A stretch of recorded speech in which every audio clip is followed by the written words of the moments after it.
बिस्मिल्लाहिर्रहमानिर्रहीम, अस्सलाम वालेकुम। जनाजे पहुंच गए हैं अमेरिका में और ये ताबूत आपकी स्क्रीन पर जो आ रहे हैं ये वो ताबूत हैं जिनमें फौजी वो हैं जो जॉर्डन में मारे गए, कुवैत में मारे गए, दीगर जगहों पर मारे गए। ये वो फौजी हैं अमेरिका के जो ट्रंप को इस वक्त ये कहते हुए शर्म भी नहीं आ रही कि हमारी कौम फख्र महसूस करे इन पर कि मुल्क के लिए कुर्बान होगी। और भाई इसराइल के लिए कुर्बान हुए हैं, तुम्हारे लिए, तुम्हारे मुल्क पर नहीं हमला हुआ, इसराइल के लिए तुम लोगों ने अपने फौजी मरवा दिए हैं। और जैसे इन फौजियों का जनाजा पहुंचा, आप ये सोचे कि आगे क्या सूरत हाल पेश आती है। ईरान ने ऐलान किया, ईरान के स्पीकर मोहम्मद बाकिर कालिबाफ ने ऐलान किया, उन्होंने कहा कि आज के बाद, ये इस वक्त सबसे बड़ी हेडलाइन है, इन जनाजों से भी बड़ी हेडलाइन बनी हुई है। उन्होंने कहा जंग की सूरत हाल वाज़ेह हो गई है, या तो सब रहेंगे या फिर कोई नहीं रहेगा। अब ये मामला नहीं होगा, अब या हम रहेंगे और सब रहेंगे, हम नहीं रहेंगे तो कोई भी नहीं रहेगा। उन्होंने कहा है कि अब या तो तेल बिकेगा तो सबका बिकेगा, अगर हमारा नहीं बिकेगा तो फिर किसी का भी नहीं बिकेगा। बस ये बात फाइनल हो गई है।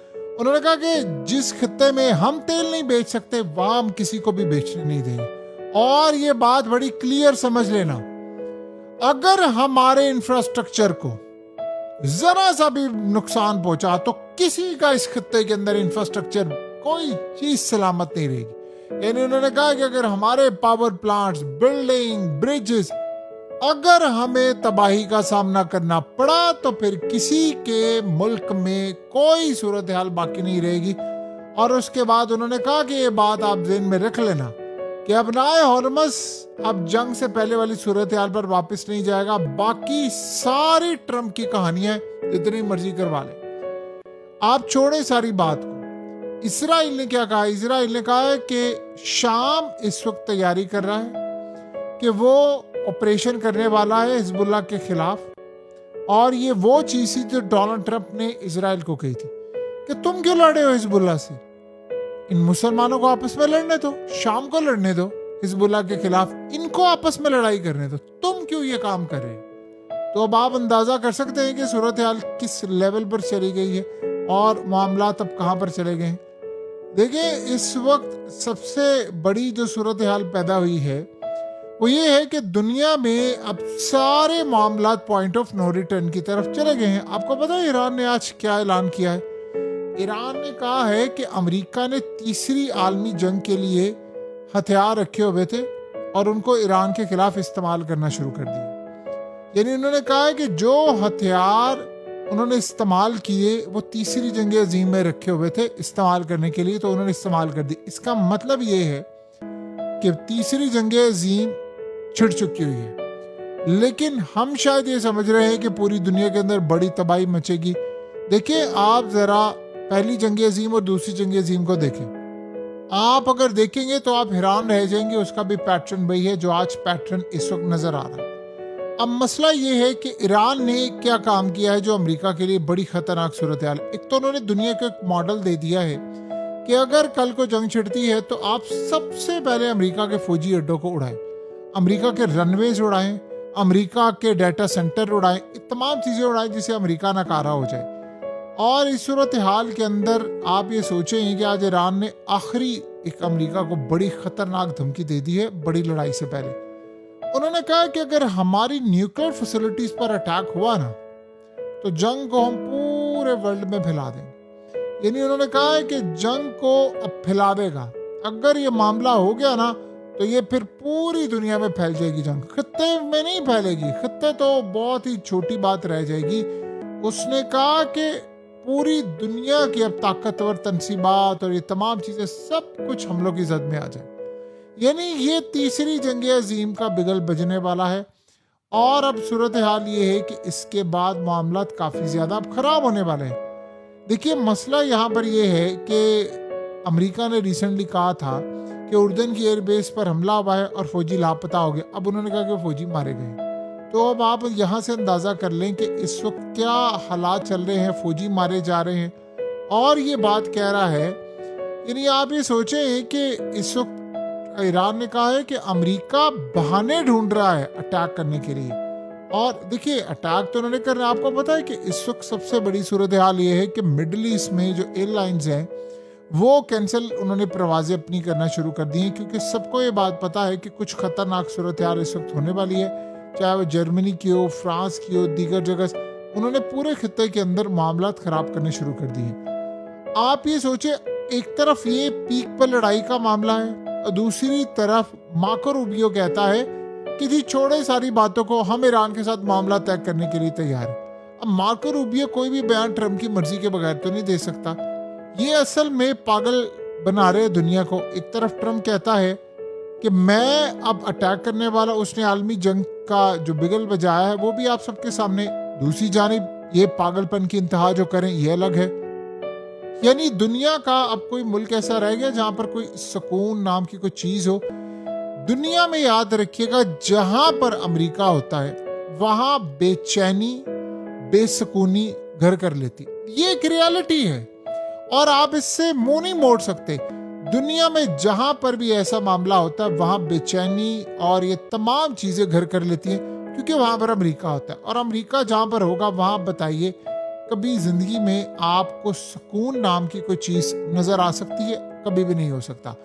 अब आप बताएं कि इस पागलपन की सूरत हाल में ट्रंप ने कह दिया है कि अपनाए हॉर्मस में अगर किसी जहाज पर अटैक हुआ तो बिजली घर गए, पानी गया, ब्रिज गए, पुल, सब चीजें गई। अब आप ये सोचें कि अमेरिका के जो जखायर हैं 4 दहाइयों की इस वक्त कम तरीन सतह पर पहुंच गए हैं। यानी इनके पास इमरजेंसी में तेल नहीं है और औकात ये है कि पूरी दुनिया में टैरिफ लगाना है।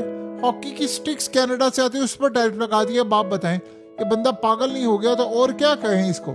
यानी अब आप सोचे हैं कि पिछले 2 हफ्ते के अंदर ईरान ने अमेरिका पर इतना अटैक किया है, इतना अटैक किया है, इतने फौजी मारे हैं, इतने मारे हैं, इतना खतरनाक अटैक है। उन्होंने, आप तसव्वुर नहीं कर सकते कि क्या हाल किया अमेरिका की। समझ रहे हैं कि 40 साल की जो मेहनत है अड्डों की, सारे की सारी नेस्तो नाबूद हो गई। अब इस सारी सूरत हाल के अंदर जब मिसाइल आते हैं तो आप उन फौजियों का आप सोचे क्या मामला होता है कि फौजी जो होते हैं अमेरिका के वो रो रहे होते हैं, तड़प रहे होते हैं। उनको ये बात समझ नहीं आ पा रही होती कि पता नहीं यार हम बचते हैं नहीं बचते, इसके बाद क्या सूरत हाल पैदा होती। ये मामला होता है असल में। अब अमेरिका को चैलेंज का सामना तो करना पड़ा है, ये तो एक रियलिटी है। अब अमेरिका को चैलेंज का सामना करना पड़ा है और आने वाले वक्त में उनको मजीद चैलेंज का सामना करना पड़ेगा, इसमें तो कोई दो राय नहीं है।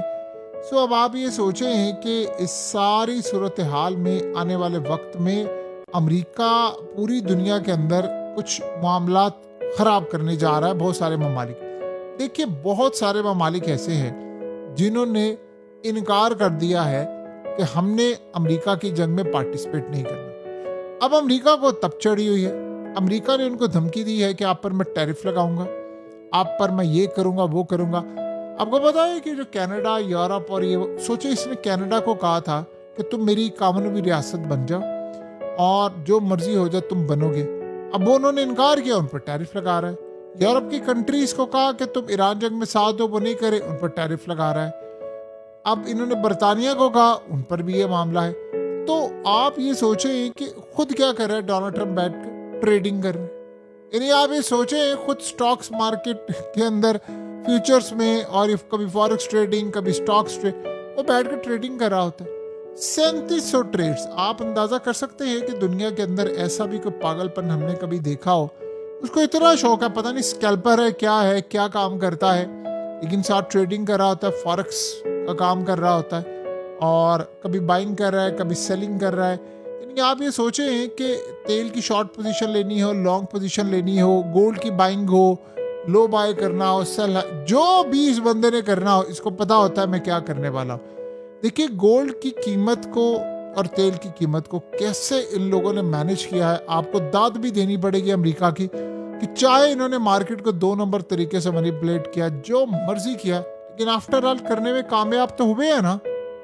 और यही वो असल में कामयाबी है जिसको ट्रंप समझता है। देखिए इसने अरबों डॉलर्स बनाए, वो समझता है मेरे लिए बहुत काफी है कि मैंने इसी तरह काम करके। आप सोचें क्या है, क्या ये मार्केट फेयर है? आप बताइए।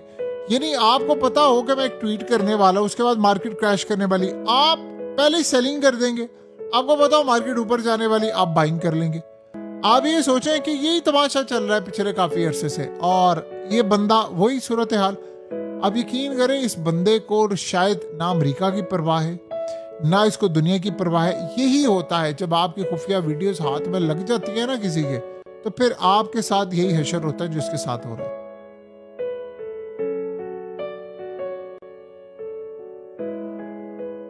हकीकत टीवी को सब्सक्राइब करना मत भूलें, वीडियो को लाइक करें, शेयर करें और कमेंट सेक्शन में अपनी राय का इजहार जरूर करें।